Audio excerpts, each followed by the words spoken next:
right, welcome back to From A to Arbitration. And let me start this episode out with telling you that there's going to be some explicit content, very explicit content as far as language is concerned. It's dealing with an investigative interview I had during an arbitration, but I wanted to forewarn you that it's very explicit, and so when it comes to the time that I'm going to read that, I'll let you know. And so if foul language upsets you or bothers you, you can fast forward about 30, 40 seconds, and it should be past it, okay?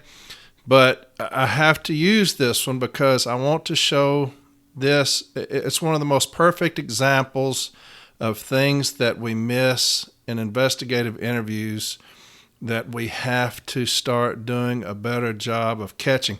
And it's so simple. It's so easy. Yet we missed it in this investigative interview and in this arbitration. I'll tell you what happened during the arbitration when I tried to question the supervisor about it. But anyway, very explicit. The language is very explicit, so I wanted to forewarn you. I have it on where I label my podcast, the episodes. I'll have it on there as well that there's explicit content. And so that way you'll know that if you don't want to listen to it, I understand, that's fine. But I'm going to read it, and before I read it, I'll let you know that it's coming. And that way, if you want to fast forward about 30 or 40 seconds, it should be past it, okay? With that being said, this episode is dealing with, was a thorough investigation completed? It's the number one just cause principle to me, because there's 100 things that we can get out of that. This is going to be a very long episode, but I'm going to get into several different aspects of the investigation that we need to start doing a better job of catching management, okay, and how they are not doing a thorough investigation. I want to read a little snippet out of the Defenses to Discipline book that I love so much, and I read out of it. It's on page 24. Management failed to properly investigate before imposing discipline. And this is what it says. This is case number 01030.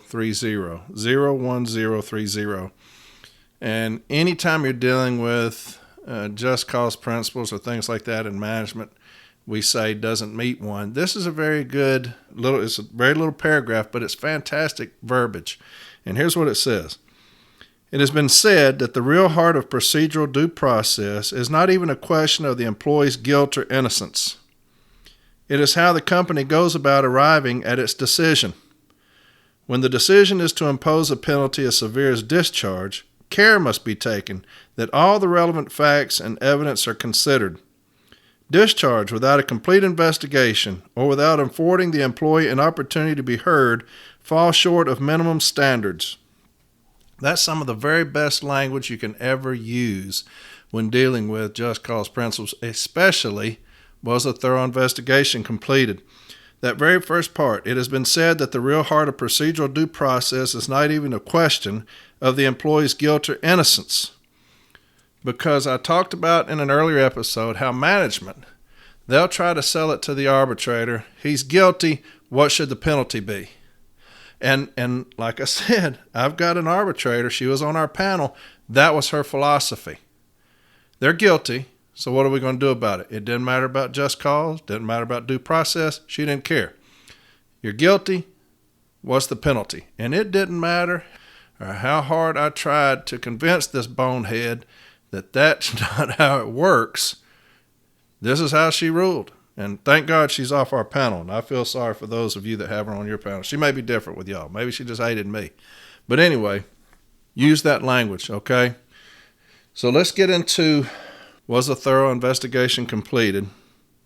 And this is the language. And make sure that we pay very close attention to what I'm fixing to read to you, okay?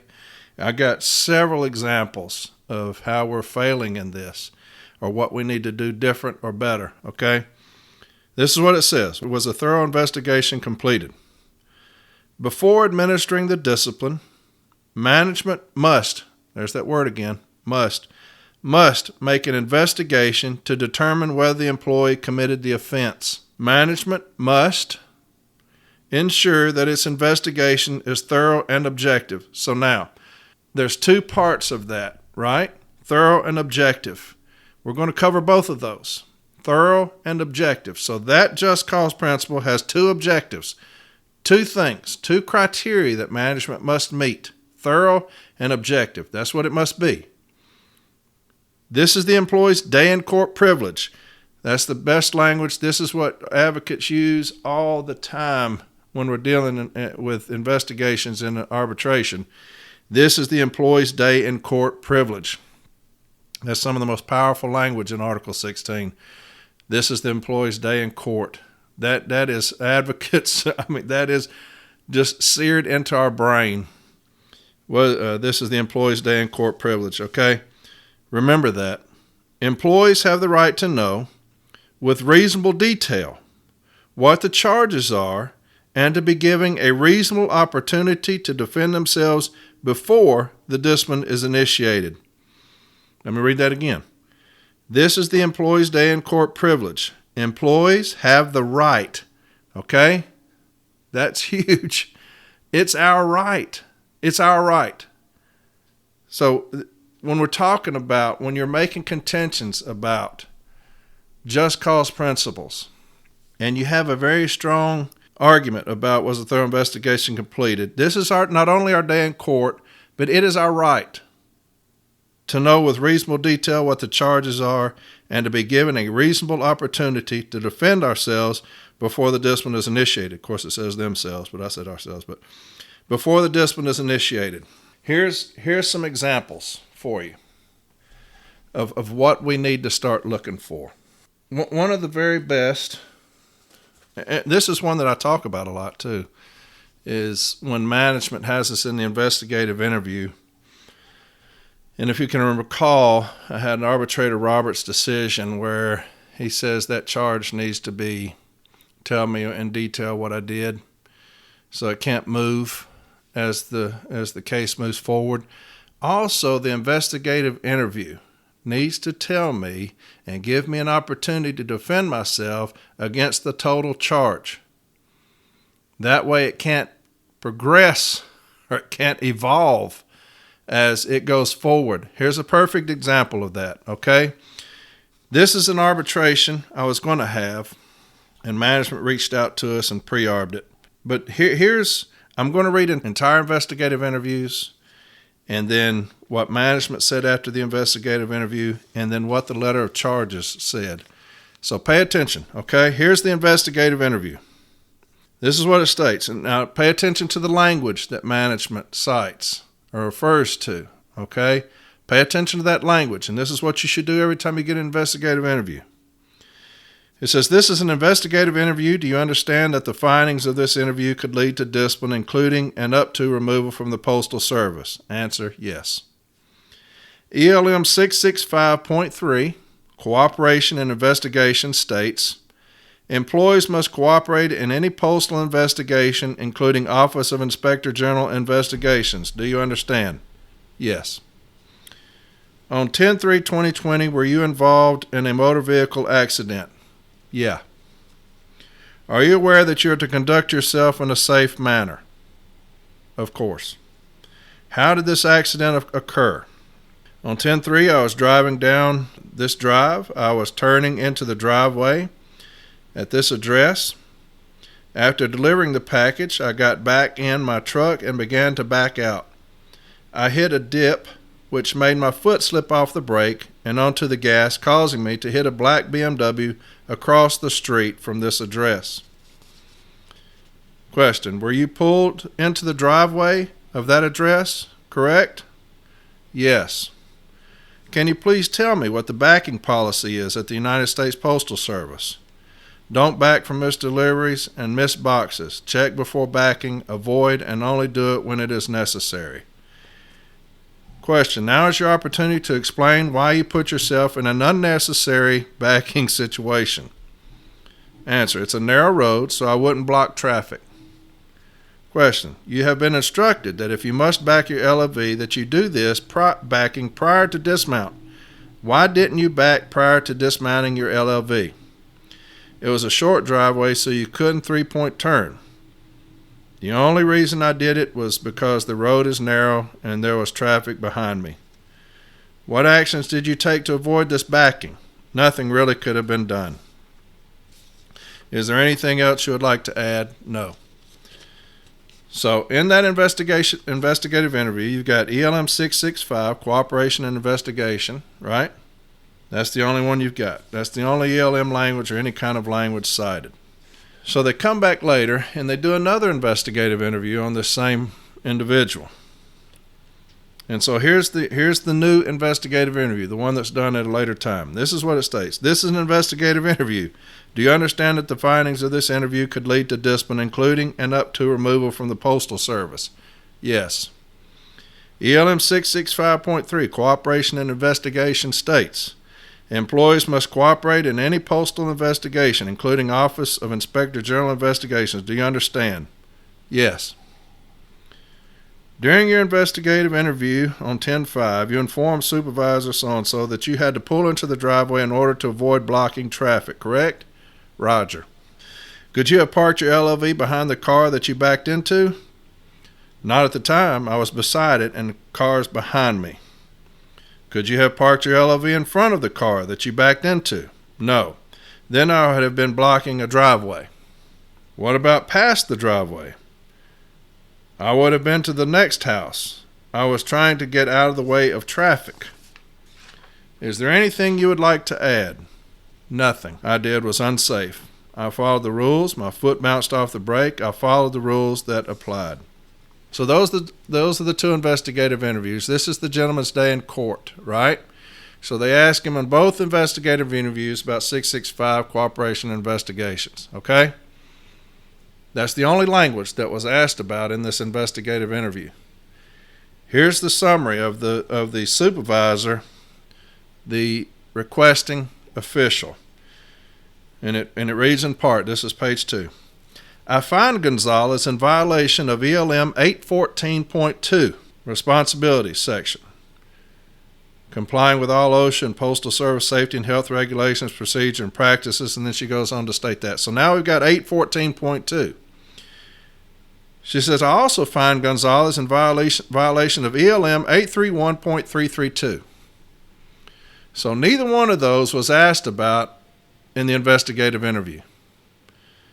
ELM 814.2, ELM 831.332. This is the first time that we're hearing about those sections of the ELM. He was never asked about those in his day in court. So you have those two, 814.2, 831.332. Here's the letter of charges. This is what it states. They give a little synopsis about what happened. And here's the letter of charges. This is what he gets. Now remember, this is the charge. You know where it states this is the employee's day in court privilege? Employees have the right to know with reasonable detail what the charges are and to be given a reasonable opportunity to defend themselves before the discipline is initiated. Here's the charge. Here's what they write.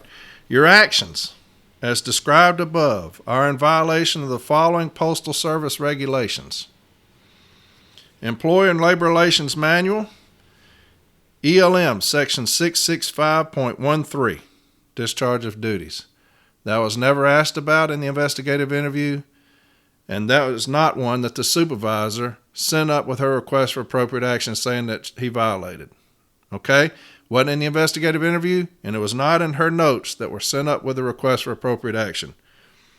Goes on, Section 665.15, obedience to orders. That was not asked about in the investigative interview. And that was not one of the ones that she sent up with a request for appropriate action saying that he violated. Those two are new. Now here's the two that she said, Section 814.2, responsibilities, Section 831.332, driving responsibilities. Those are the two that she said in her notes that he violated. But those still are not any that she asked about in the investigative interview. It goes on. Handbook M41, Handbook City Delivery, Carrier's Duties and Responsibilities. So this is the first time we're hearing about the M41. Section 112.2, diligence and promptness.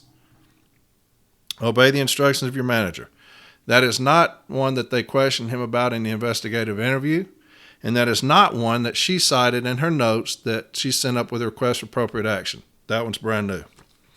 Here's another one. Handbook EL 814, Postal Employees Guide to Safety. Section I, General Safety Rules. That was not asked about in the investigative interview, and that is not one that she cited in her notes that she sent up with a request for appropriate action.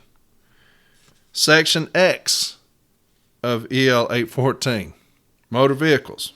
That is not one that was asked about in the investigative interview or that was cited by her in her notes that was sent up with a request for appropriate action. We didn't address that in these contentions. Anytime you see that, anytime you see management do that, jump all over that. Jump all over that. This man was not given an opportunity to defend himself against those provisions. I believe, and arbitrators, a lot of arbitrators believe, as I do, that you have to give the gentleman or whoever an opportunity to defend themselves against those. I have a decision. I had this very thing in an arbitration once. It was arbitrator Louise Wolitz. And I did that on cross-examination. Well, at first on cross-examination, I had all of these sections, all these provisions written down. And I told the witness, management's witness, I started asking her if she can tell me what these mean. She starts to open up the case file, and I said, ma'am, if you don't mind, don't open up the case file. I want you to tell the arbitrator what these mean. Well, I don't know what they mean if I can't see them. I said, but yet you did the same thing to this gentleman. He never saw them. He was never given a chance to defend himself against them, yet you still cited those against him in his removal action. So I set her up like that. And here's what the arbitrator said. On cross-examination, and this is twofold. These are two things that I question him about. And this is something you need to pay attention to also in the investigative interview, and I'll show you what I'm talking about. On cross-examination, Supervisor Reed acknowledged that there is no specific provision that she referred to that says specifically that a carrier must report a lost arrow key to a supervisor. She said that she told them that in her service talk. That's always what management will say. That they'll always have just given a service talk on the very thing that the carrier did. It's miraculous. She acknowledged that the service talk on page 70 does not specifically say that they must notify their supervisor. Mr. Edgerson clocked out and left. He looked for the arrow key off the clock. There is language in the M39 and the M41 on accountables. Arrow keys are accountable items. Supervisor Reed acknowledged that it does not say that a carrier must report a lost item to his supervisor. She acknowledged that it does not say what carriers are supposed to do. Supervisor Reed said that at the investigative interview, Mr. Edgerson acknowledged that there was a supervisor on duty. It says in the notice of removal, pay attention, you acknowledged that there was a supervisor on duty when you returned to the office and failed to clear the accountable cage. You said you did not know why you did not notify the supervisor of the lost arrow key. You said you told the clerk. Here's where we caught him. The notes on the investigative interview do not say that he said that a supervisor was on duty. Question 5 asks, upon return to office, did you clear the accountable cage? Was the supervisor on duty notified that you lost your arrow key? If not, why? Mr. Edgerson answered, yes, I don't know. I told the clerk. We note that, in fact, he said he didn't know if a supervisor was on duty. Supervisor Reed said on cross-examination, guess he didn't acknowledge that. Supervisor Reed acknowledged that the investigative interview should not specifically ask Mr. Edgerson. Let me stop right there because we're fixing to get into that language. But don't let management ask carrier 2 questions and 1 question. If they ask them 2 questions and 1 question, stop them and tell them to separate that. Because this is what happens. This is what they try to get this young man on. They asked him 2 questions. They said, upon return to the office, did you clear the accountable cage? Was the supervisor on duty notified that you lost your arrow key? If not, why? As soon as that question is asked, you need to stop them and say, hang on, you just asked him 2 questions. Let him answer 1, and then we're going to ask him another one. We're going to let him answer the next one, okay? Again, if they tell you to be quiet, say, okay, thank you. and be quiet and notate that. But don't let them ask two questions in the same question, all right? Because what's going to happen is exactly what happened here. And, of course, we caught him on it, and so she notated that. And here's where I got on about the ELM language. Supervisor Reed acknowledged that in the investigative interview, she did not specifically ask Mr. Edgerson about ELM 66513, discharge of duties. She said that she didn't ask him about ELM 66515, obedience to orders. She acknowledged that neither of these provisions were referred to in her notes on the investigative interview. Supervisor Reed also acknowledged that she did not specifically ask him about M41 112.1 or 112.2. We note that the first question on the investigative interview reads, "Are you aware of the M41 112.3, 112.3.1, and 112.3.2? Security, that you must protect all mail, money, and equipment entrusted to your care, and that you must return all mail, money, and equipment to the post office at the end of the workday." Mr. Edgerson answered yes. Supervisor Reed said that she did the disciplinary action request on this day, the same day as the investigative interview. The disciplinary action request lists the rules violated as ELM 66513, 66515, M41 112.1, 112.3.1, 112.3.2. Supervisor Reed acknowledged that she did not ask him about these rules at the investigative interview, with the exception of M41 112.3.1 and 112.3.2. She never asked Mr. Edgerson about the rules cited in the notice of removal. We note those rules are M39 66513, 66515, M41 112.1, 112.2. Now, every bit of that was new argument by me. Every bit of that, I'm hoping and praying that management doesn't object, because that was never asked about, and management didn't object. So I got all that in there. And here's what she ruled. The union points out in its brief that the Postal Service cites different provisions in the investigative interview, the disciplinary action request, and the notice of removal, and that it never questioned Mr. Edgerson on the provisions he is charged with violating in the notice of removal. ELM 66513, ELM 66515, M41 112.1, and 112.2. Supervisor Reed acknowledged on cross-examination that she did not ask Mr. Edgerson about violating these specific rules at the investigative interview.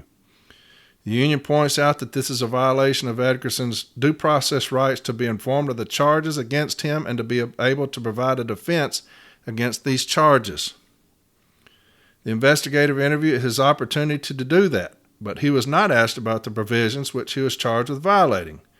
We note a companion problem to this. The Postal Service has not proven that Mr. Edgerson has violated the provisions he was charged with violating, with the possible exception of 66513. Employees are expected to discharge their assigned duties conscientiously and effectively. So she does hold that against management. That's how important that is. That's how important it is that we catch those things. We don't let them slide by, right? Another time I had an arbitration. It was a bad one. Had a young lady, had the postal inspectors had put in cameras in her vehicle and were watching her for a period of time. And during this period of time, she was drinking out of a flask. You'd have to assume that it was alcohol, but they didn't know. I say it was water because it was hot. But anyway, she was drinking out of a flask. Big problem was she was tearing pages out of customers' catalogs, and she was rolling what appeared to be joints, marijuana joints. Of course, you couldn't tell if it was tobacco or if it was marijuana, and she would smoke those while she was out on the route. That's terrible. But then she would pull out a keychain. Every one of her scan points was on this keychain. So she'd just be driving around, she'd pull over, smoking this long-ass joint, what looked like a joint, and scan this barcode. And so she did this for a period of time. Finally, they come up on her like SWAT. They pull in front of her, pull behind her, get her out, searching through her bag, her purse, and find a bag of marijuana in it. And the flask smells what appeared to be like it had alcohol in it, okay? So she's in trouble. So I get this case, and I notice in the investigative interview, this was the question. Are you aware that you're not supposed to drink alcohol while on duty? Yes. Are you aware that you're not supposed to smoke or use any illegal substance or whatever on duty? Yes. Are you aware that you're not allowed to have in your possession illegal drugs while on duty? Yes. Are you aware that you're not supposed to have your scan points on your person, that they're supposed to be in the designated places? Yes. So when we get to a hearing, I asked the supervisor if she did a thorough investigation. She said, yes, I did. I said, do you feel comfortable with the investigation that you did? Yes, I did. I said, you ever seen anything like this before? No, I haven't. I said, me neither. So let's go to the investigative interview. So let's start looking at these questions. You asked her if she's aware that she's not supposed to drink alcohol while on duty. That's right. I said, are you aware that you're not supposed to drink alcohol while you're on duty? Well, yeah. Does that mean you did it? No. I said, can you show me where you asked her if she did drink alcohol while on duty? Well, no. I said, don't you think that's kind of important to give her a chance to answer that? This is her day in court, right? This is the time where she's supposed to be given a reasonable opportunity to defend herself before the discipline is issued, yet you never asked her if she drank alcohol while on duty. No. I said, are you aware that you're not supposed to use illicit drugs or illegal drugs while on duty? Yes. I said, does that mean that you did them? Well, no. I said, can you show me where you asked her if she did them? I didn't ask her. I said, don't you think that's kind of important to at least ask her if she was smoking marijuana while on duty? They never asked her if she actually did them. They just asked her if she was aware of it. We didn't catch that at the lower steps. Those are easy things that we've got to pay attention to. If you care about your job as a shop steward, if you give a damn, those are simple things. You look at the investigative interview, and you should be able to tell in the investigative interview if they did a good investigation or not, as far as the investigative interview is concerned. The questions asked while you're sitting there. I can sit in an investigative interview when they're asking questions. I'm just laughing, giggling, writing down. You're not getting anything in this investigative interview. You've got to be able to look at that investigative interview and tell that these people didn't do a good job. In that one where they say, are you aware that you're not supposed to do these things? That should show you there they're not doing a good job. They never asked her if she did them. And we never catch that. I've got a step 4 I'm going to read to you. But I have, and it's going to deal with what I'm fixing to talk about. But this is another one. I talked in an earlier episode about accusatory IIs, right? Don't let management ask accusatory questions in the II. Stop them from doing that. And stop the carrier from answering those, right? I was assigned as an outside steward to go to a different station in my installation. I had to go represent this gentleman. And so I've never seen this supervisor before. Didn't know her from Adam. So I sit down and you know, we're small talk and everything. So the carrier, she starts asking questions and she's like, did you work on such and such date? And he said, yes, I did. Did station manager so-and-so approach you about this certain situation? Yes, she did. Then she asked this. Why did you choose to create a hostile working environment when the manager simply asked you to do this? I said, hold up. hold up just a second. We're not going to answer that. I said, that's accusatory. I said, you're not going to ask an accusatory question of the gentleman. I said, we've not even established if he created a hostile working environment. You never asked him if he did. You're saying, why did you? I said, you can't ask that. So she tells me, this is my investigative interview, and I'll ask what I want to. I said, that's fine. She asked him again, Why did you choose to create a hostile working environment when the station manager asked you that? So I just simply looked at him and I said, hey, don't answer that. So he's looking at me like, what? I said, don't answer that question. We're not going to answer accusatory questions. You ask whatever you want to, but he's going to answer whatever he wants to. And he's not answering that one. I said, so go on to your next question. She said, well, this investigative interview is over with. I said, that's not very complete. I said, but we'll take it. So she starts asking him something. I said, hold on just a second. I said, you're not going to talk to this man anymore because you just said the investigative interview was over with. I said, Mr. So-and-so, let's go. So we leave. They never issue him discipline. But I've got this step 4. And you need to have this when you have accusatory questions and the shop steward gets involved, okay? Because it protects the carrier and the shop steward. It's M01668. 01668. And what this is an NLRB decision, okay? And it starts on page 7. And I'm going to read, it's a long section, but I'm going to read it to you because it talks about this very thing, accusatory questions in an investigation. Because remember, it has to be thorough and objective, right? The investigative interview has to be thorough and objective. If you're asking me accusatory questions, it's no longer objective because you've accused me of something before you've even done the investigation. It's no longer objective, all right?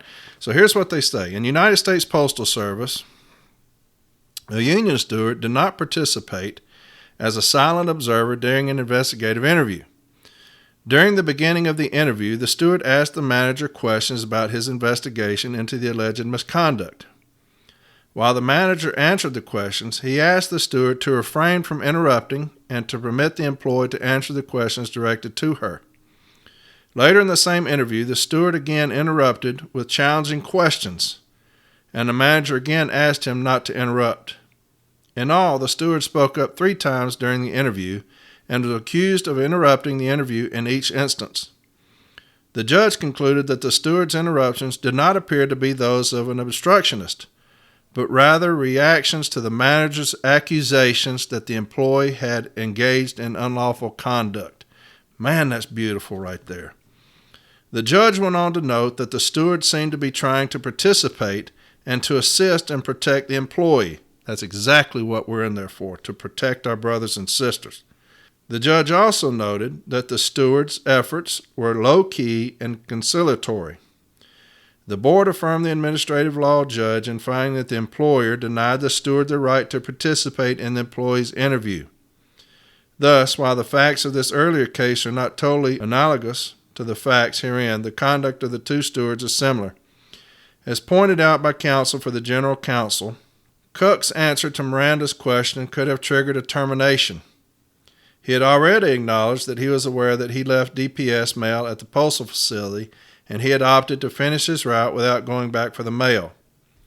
Had he then acknowledged that he was aware of the penalty for willfully delaying the mail, he may have put himself in an indefensible position.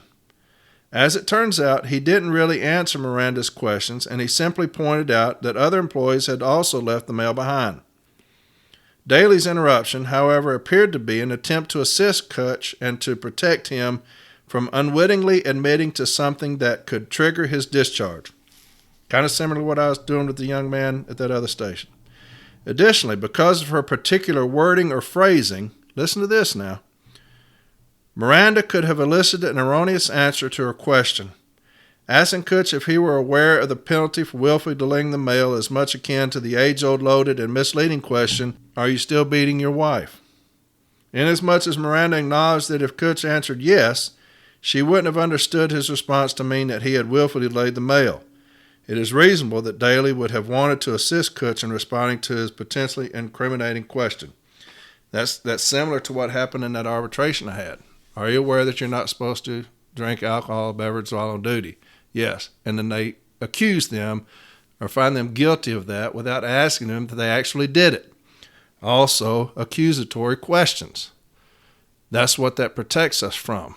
That's very good language. Use that, okay, if you're dealing with those 2 things. Here's another thing, and this is one I wish I knew the B team member for us that did this, because I'd love to call them and give them a piece of my mind.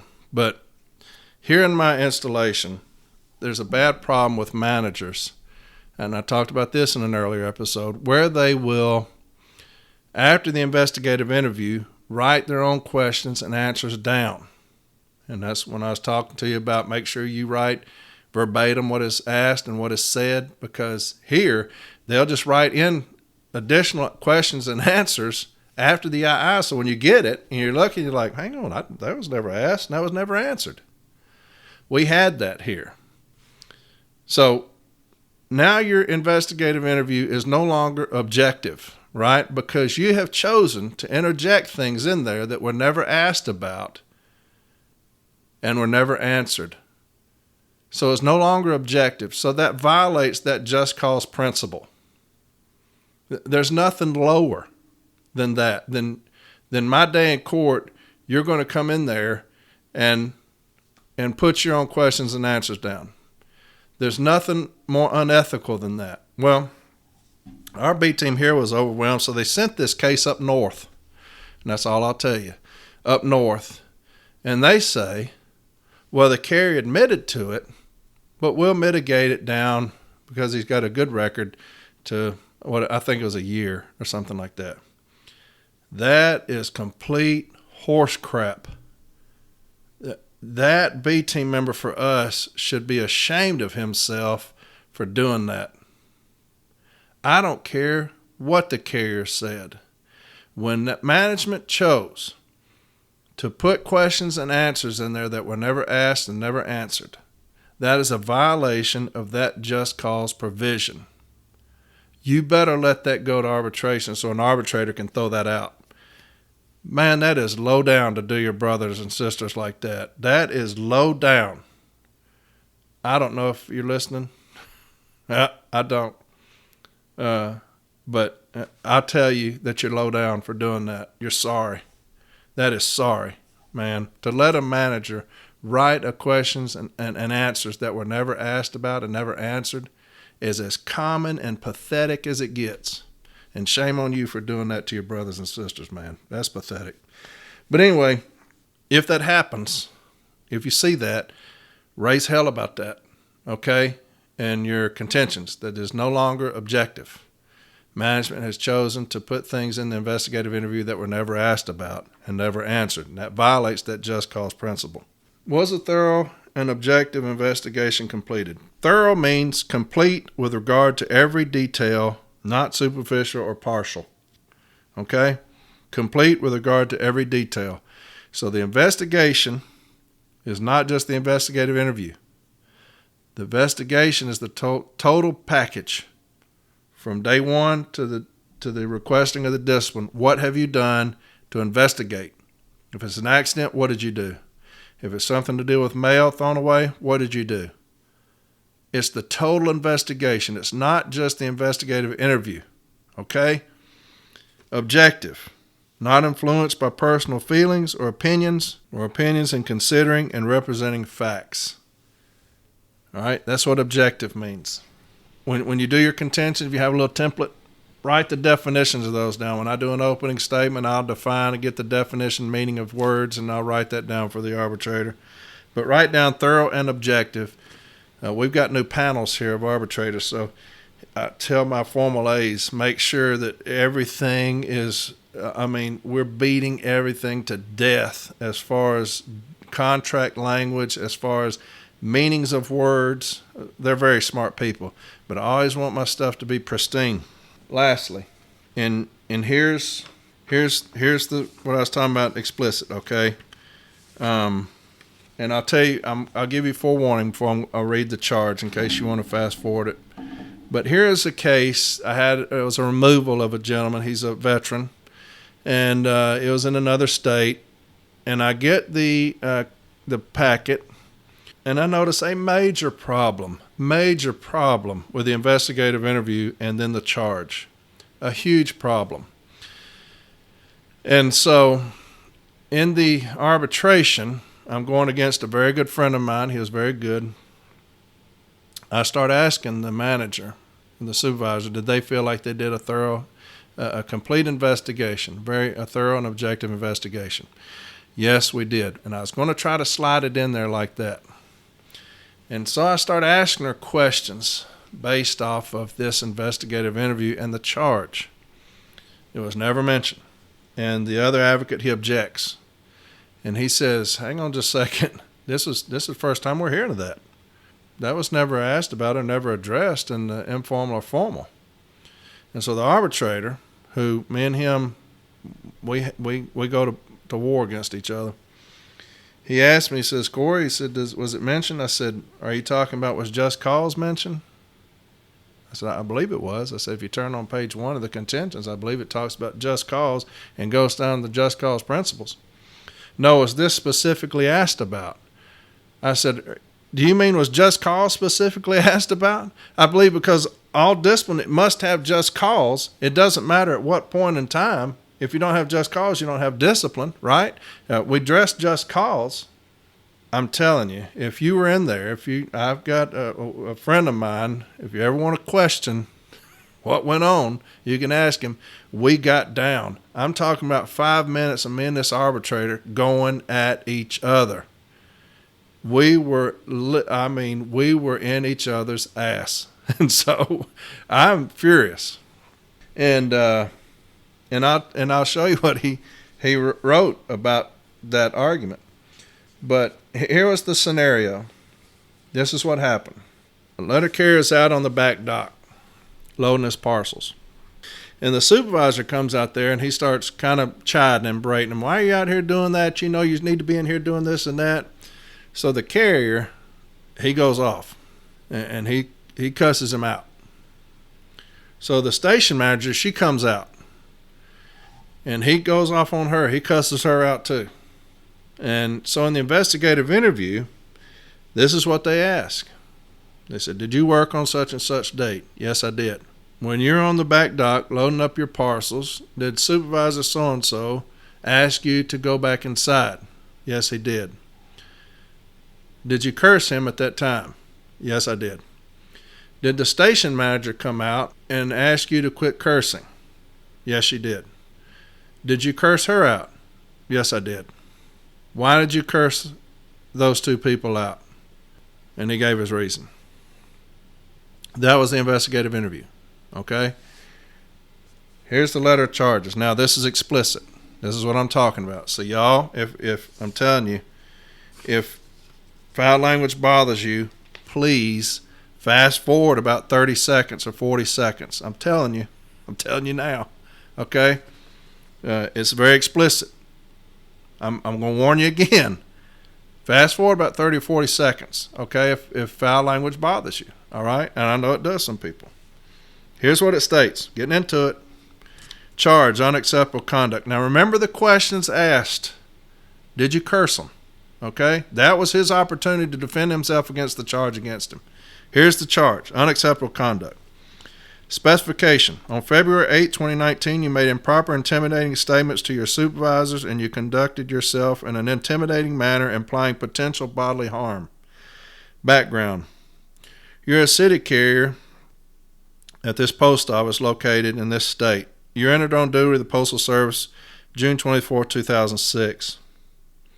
On February 8, 2019, you were loading your parcels at the dock location of this post office when the supervisor came out and instructed you to come back inside and case your mail. You became argumentative and asked Supervisor Hamilton what difference it made if you loaded your parcels first or cased mail first. He instructed you again to stop loading your parcels and come inside and case your mail. You quickly approached Supervisor Hamilton, took off your sunglasses and hat, and stated, "Don't fuck with me, you bitch, you punk-ass bitch." I came outside and instructed you to calm down, to which you told me, mind my own damn business. I told you this was my business, and I needed to know what was going on. You stated, Bill told me that he don't want me to load my packages first, and I asked him what's the difference. I tried to explain to you that was not the procedure, and you needed to follow instructions. You replied, fuck your instructions. There ain't no difference in my loading packages now or later. I told you, yes, there was, and if you couldn't follow instructions, you needed to clock out and leave the premises. I was pointing my finger at you while I was talking to you, and you stated, "I ain't going nowhere, you punk-ass bitch, and don't point your damn finger at me. Both you motherfuckers can go to hell. I will take that finger and ram it up your ass." You then moved towards me and stated to Supervisor so-and-so, "I'm tired of that punk-ass bitch, and I'll handle that motherfucker too." And that was the charge. Now, do you feel like that gentleman was given an opportunity to defend himself against that charge with what was said, what was asked of him? Do you feel like when they said, "Did you curse him," that he was given an opportunity to defend himself against that? There's a difference. Me cursing somebody and that. Do you feel like that was a thorough investigation? I don't at all. We never raise that contention. We never address it. To me, you should have asked him verbatim if he stated that right there. Did you state that you was going to do this to me? Did you state that he was this and he was that? He was never given an opportunity in his day in court to defend himself against the charges being brought against him. And here's another part of the investigative interview that we didn't catch, and this is on the same charge. And after all of that, it talks about him cussing. It goes on to state this: "I conducted an investigative interview with you on February 11th, 2019. Listen to this. Also present at the interview were M. John Doe, and union representative Jane Doe. You did not provide justifications for your actions, and you did not dispute what happened on February 8th, 2019. Now, of course, they never asked him about what happened on February 8th, 2019. They just asked if he cussed. He was never given an opportunity to defend himself against that. But with that being said, M. John Doe, and union representative Jane Doe. Do y'all know who M. John Doe was? He was the concurring official. I conducted an investigative interview with you on February 11th, 2019. Also present at the interview were M. John Doe. So the concurring official sat in on the investigative interview. That's as big a due process violation as you'll ever find, because he's the one who's going to take this, and it's supposed to be an independent review, a neutral set of eyes on this. And he sat in on the investigative interview, and now he's concurring on the discipline requested. That was never addressed. And that's another thing that me and the arbitrator got into about due process, because we missed that the concurring official sat in on the investigative interview. We never caught that. Those are things that are elementary. When you get that request for action and you see concurred on by M. John Doe, well, hell, John Doe sat in on the investigative interview. That's a procedural due process violation right there. And here's what now the arbitrator brought him back, but here's what he stated about that. And they also had all those contractual languages in there, all those ELM provisions that they never asked him about, and that was objected to. And here's what he stated. The union raised several due process claims at the hearing. However, there was no indication that those arguments were brought forth during the grievance process. The union contends that due process is part of just cause. That may be the case, but the union is required by Article 15, Section 2, Formal Step A, to make a full and detailed statement of the facts relied upon. That is the only way in which the Postal Service may consider and possibly agree with the union's contentions. Arbitration is not the forum to raise due process issues for the first time. The only claim that was raised in the grievance process was that of disparate treatment. And so those two extremely powerful arguments, we were not allowed to get into arbitration because they were not raised at the lower steps. Man, those are killers. Killers. I'm telling you. Hey, folks, pay attention to those investigative interviews and make sure that the charge and that investigative interview go hand in hand. The things on that investigative interview had better been asked about in that charge. Do not let them lead a carrier in an investigative interview. Do not let them make accusatory questions or ask accusatory questions of that carrier in the investigative interview. Look at that investigative interview, compare it to your notes, make sure that they're the same, that they're not adding or taking away. It has to be thorough and objective, right? Now, I do have some sites where arbitrators say you can raise procedural due process at the arbitration for the first time, and that's for advocates. And I'll get into that when I get into the arbitration. That'll be, I don't know how many episodes later that'll be, but when I get into the arbitration section of my podcast, I'll give that. But I do have some good sites where arbitrators say, yeah, you can raise procedural due process arguments at arbitration, because just like I told the arbitrator, hey, look, you don't have just cause, you don't have discipline. It doesn't matter when I bring that up. If I can show you that this discipline failed in meeting just cause, then you must deny this discipline. You must sustain the grievance, right? I hope this has helped y'all. It's been a little lengthy, but a thorough investigation, that is huge.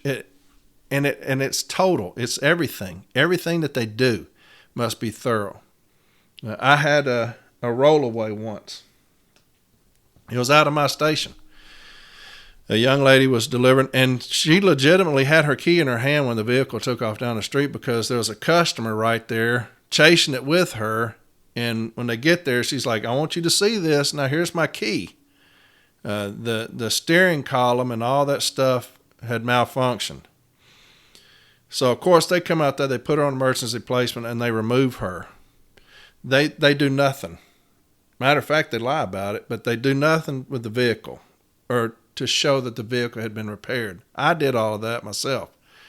I asked for the maintenance log of this vehicle. They sent it to me. This vehicle, after it had a rollaway, they sent it to Ford. So I called Ford Motor Company, and I remember speaking to this man. And I'm not going to say his name, but I even remember his name. This is probably 10 years ago. I remember this man's name. And he told me, he said, yeah, that vehicle is in here. We replaced the entire steering column, blah, blah, blah. I said, can you send me the bill that you sent the post? Yeah. It's like $750. So when we get to the hearing, I was a witness. Another gentleman, I wasn't an arbitrator, I'm an advocate at the time. But we showed that we were the only ones who did a thorough investigation. Management didn't. She had a rollaway, she's on EP, she's removed. That was it. That's all she got. So the union was the one who got in there and shown all these things. You know, the vehicle was malfunctioning. We even had the vehicle at the post office, and I had a carrier get in there and show the supervisor of the vehicle maintenance how easy it was to move it in, out of park and drive while there was no key in it. And he ended up lying in a statement saying that we did it with great force, which he did it with 2 fingers. So he lied. And but anyway, everything like that deals with investigation. Every facet of discipline, if it's drug related, if it's vehicle related, if it's attendance related, make sure that the total investigation was thorough and objective, not just the investigative interview. Okay? But I hope that that's helped you. Very lengthy, sorry, but it's very important. Thorough investigation. It's 2 parts, thorough and objective. Make sure we're getting that right, okay? Again, I apologize for the language. Hopefully that didn't offend you too much, and that's the reason I told you it was explicit. The next episode we're going to be dealing with the severity of the discipline related to the infraction itself and in line with what usually administered, as well as to the seriousness of the employee's past record. We'll get into that one next. Y'all take care of yourselves, all right? Take care of your brothers and sisters, man. That's what you've chosen to do. And I thank God for you for doing it. Man, we need more people like you. We're short-handed. I know in this region we're short-handed. People not wanting to step up. Step up and help your people. And be that shop steward that is aggressive in what you do. And take pride in that, man. Take pride in it. Nothing greater, you know. When all is said and done and we go to wherever we're going to go to at the end of the day, what did you do when you was here? What'd you do? You know, be a person that can, people when they talk back and they say, hey man, that dude right there, man, all of these people right here are still working because of his efforts or her efforts. Be that person, man. Take pride in your stuff. All right. Y'all have a blessed rest of the day. Hope y'all enjoyed this one. Very lengthy, but very necessary. Y'all take care of yourselves. I'll talk to you on the next episode. All right. Bye-bye.